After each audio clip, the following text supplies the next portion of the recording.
How to fix something went wrong, try again error on Google Play Store on Android. How's it going, everyone? Welcome back to this guiding studio. And as you can see, I'm on my Android phone, and whenever I'm trying to download any apps from the Play Store, it's actually showing me this error: something went wrong, try again error. Even though I'm connected with a valid Wi-Fi connection, he'll get to see, but it's not working. Whenever trying to download this one, it's giving me this error. Here in this video, I'll show you how you can easily fix this problem. So, the further ado, let's jump right into the video, guys.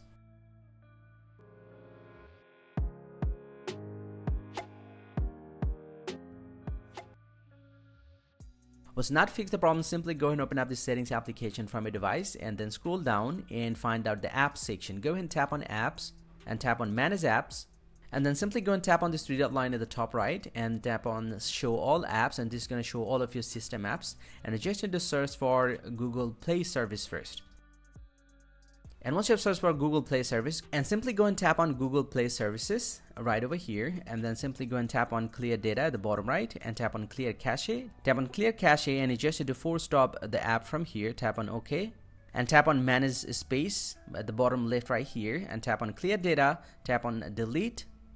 This will clear your Google Play Service data, and you just need to open up the settings once again and go to the same place again, apps, and then manage apps. And you just need to search for Google Play Store once again and go and tap on Google Play Store this time. And you just need to tap on this clear data at the bottom right, tap on Clear Cache, OK, and you just need to force stop the app, tap on OK. And now this time you just need to tap on Clear All Data, tap on Clear All Data, tap on OK.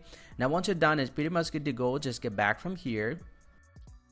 Now simply go and open up the Play Store and see if that fixed your problem or not. And here you'll get to see now the problem is fixed. Now I can install the app from my Play Store, and this is how we can fix the problem. Hope you find it pretty helpful, guys. If you do, please drop a like and subscribe to my channel. See you guys around, and thank you very much for watching.